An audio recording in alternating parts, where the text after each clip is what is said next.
In the year 1000, the North Atlantic Ocean in winter was one of the most dangerous places on Earth. Huge waves, as tall as buildings, smashed against Viking longships. The freezing wind turned ropes into ice, men's beards became frozen stiff, and even their breath turned into crystals in the cold air. Vikings had to stay out in this deadly weather for weeks at sea. They had no cabins, no walls, no warm shelters, and most shocking of all, they couldn't make fire on their ships. So how did they survive? The answer is surprising. Archaeologists, digging up old Viking ships, found that there were no fireplaces or fire pits on board. Not because Vikings didn't know how, but because fire on a wooden ship was too dangerous. Imagine one tiny spark landing on dry wood and ropes covered in tar. The whole ship could burn, and everyone would die. Instead, Vikings used smart survival tricks. They wore layers of warm clothing, used animal skins, ate lots of food to keep up their strength, and worked together to stay alive. These tough choices made their ships safer and strong enough to travel across icy seas. Thanks to this clever engineering, Vikings weren't just survivors. They became explorers who discovered new lands and even whole continents. The most complete evidence emerges from Roskilde Fjord, where the famous Skuldelev ships lay hidden for nearly a millennium. These 5 Viking vessels, warships, cargo nars, and fishing boats dating from 1000 to 1070 CE were exhaustively excavated by the Viking Ship Museum. Teams recovered water barrels, tool chests, ballast stones, even traces of preserved food. But here's what made researchers double-check their findings.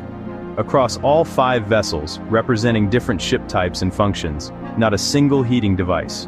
No brazier, no hearth, nothing.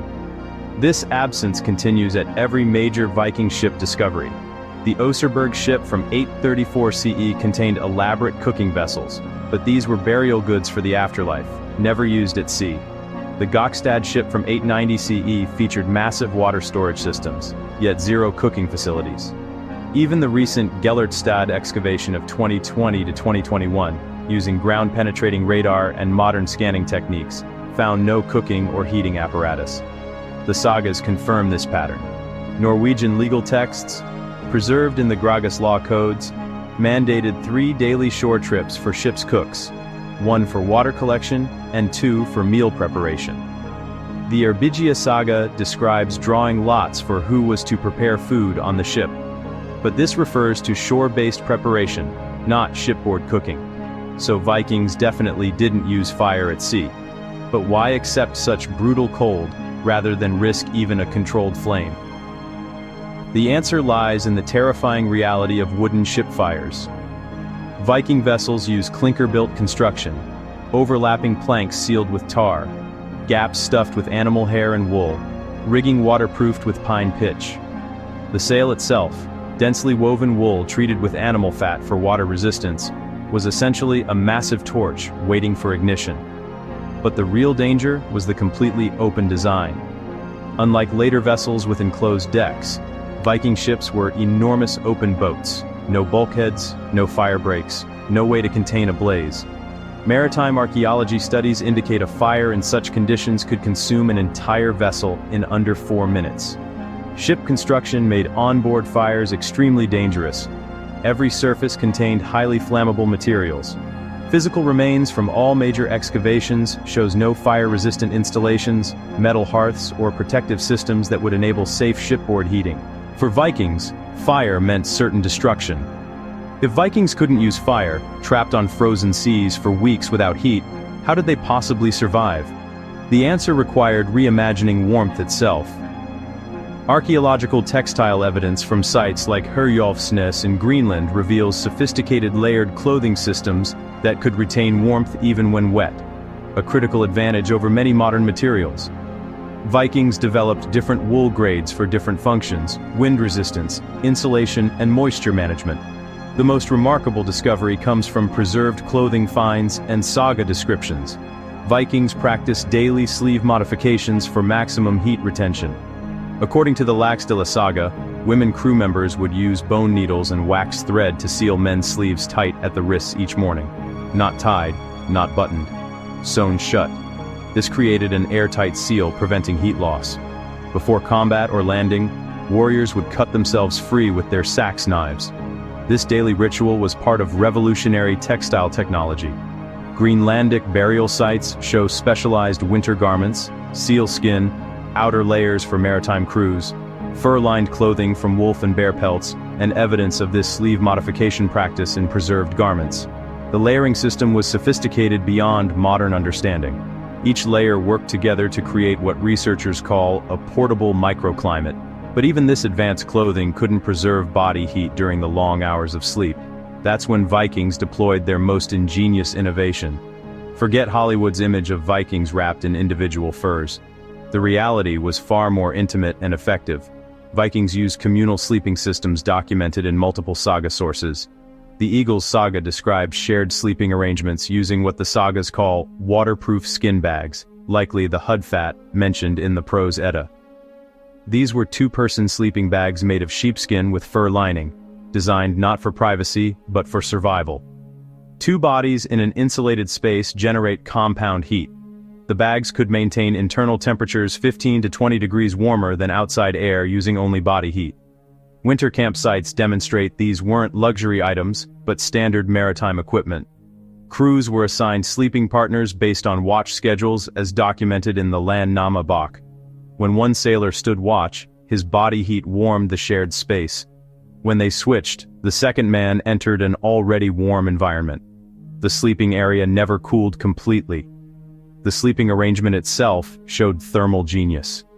Ship reconstructions indicate crews slept between rowing benches on platforms created from stored oars, staying above the coldest bilge air.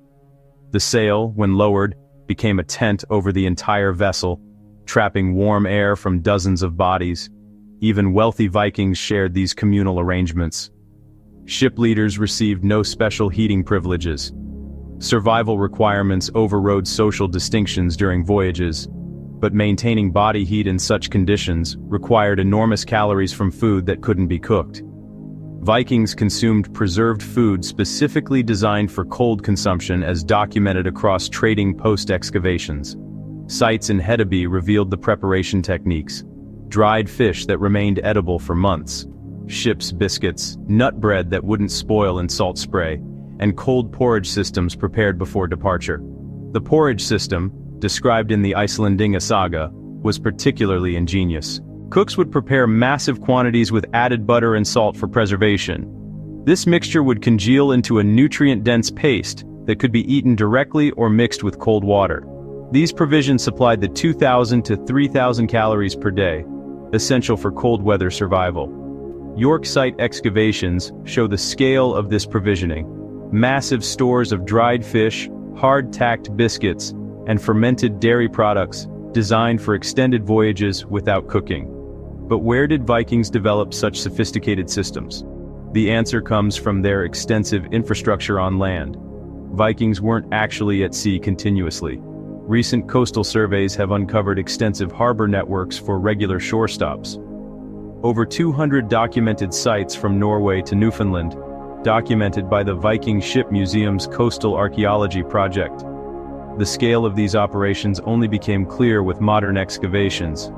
Research at Torksey, England, by the Universities of Sheffield and York, 2009 to 2017, revealed what these bases actually were.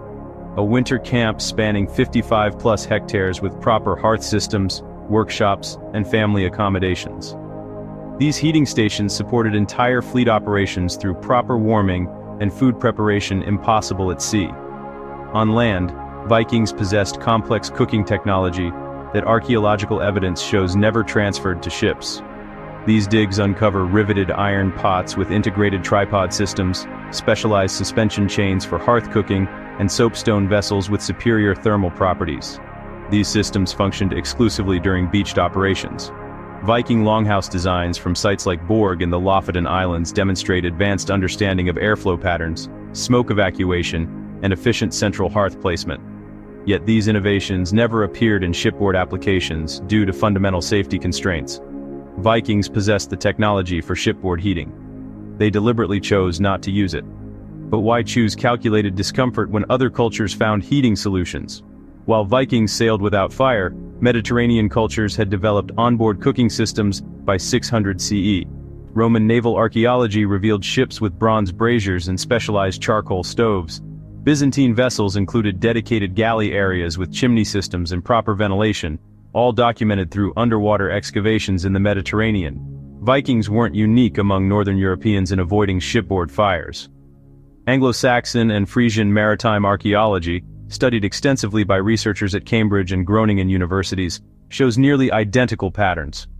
No shipboard heating systems, reliance on cold provisions, and shore-based cooking strategies. But Mediterranean innovations didn't transfer northward due to different construction methods and climate priorities. Vikings made a calculated trade-off.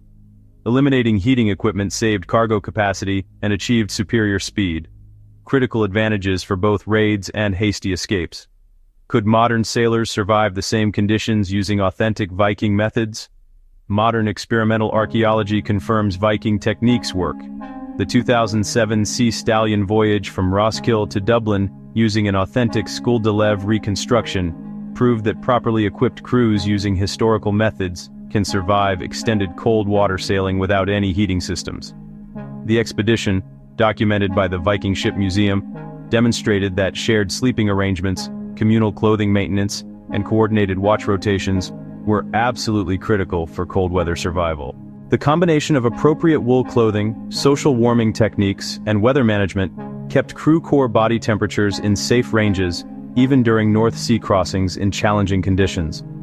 But the physical systems required psychological support strategies that proved equally important for survival.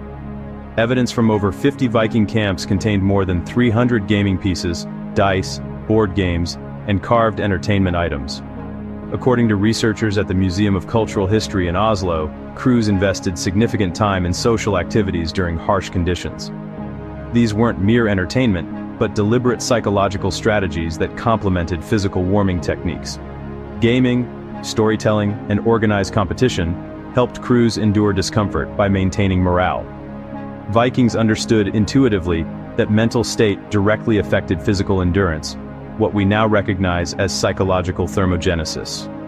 Strategic voyage planning also minimized psychological stress. Vikings generally avoided winter sailing entirely, operating within carefully calculated weather windows that made survival achievable rather than heroic. They timed voyages to follow seasonal patterns, maximizing shore contact rather than enduring endless cold exposure. The Vikings conquered the North Atlantic not despite their lack of shipboard heating, but because of their decision to reject it entirely. Archaeological evidence from 8 major excavations definitively establishes that Vikings did not heat their ships during voyages. This wasn't technological limitation, but calculated safety engineering. Vikings prioritized vessel integrity and crew survival over onboard comfort. Their remarkable success stemmed from sophisticated non-heating strategies, advanced wool technology that functioned when wet, ingenious social warming systems using shared body heat, strategic voyage planning with extensive shore-based infrastructure, and comprehensive provisioning systems designed for cold consumption. Rather than hardy warriors enduring constant harsh conditions, Vikings were strategic maritime engineers who developed sustainable solutions for cold weather navigation. They balanced mobility, safety, and crew welfare through careful planning and innovative social cooperation, not brute endurance. Vikings reached North America 500 years before Columbus. They established trade routes from Greenland to Constantinople. They shaped medieval Europe through maritime dominance. They achieved it all in open boats, deliberately choosing to sail without fire. When winter wind cuts through your modern jacket, when you instinctively reach for your car's heater, remember that Viking sailors made the conscious decision to reject such comfort. They chose strategic capability over warmth, operational safety over individual ease, collective survival over personal comfort. Vikings didn't just endure the cold, they systematically transformed their entire approach to survive and thrive within it. They restructured their social systems around it. They reimagined what was possible within its constraints. In the end, Vikings didn't need to heat their ships because they had learned something far more powerful: how to heat themselves through cooperation, planning, and sheer strategic brilliance. And in that transformation, from comfort-dependent land dwellers to cold-adapted maritime warriors,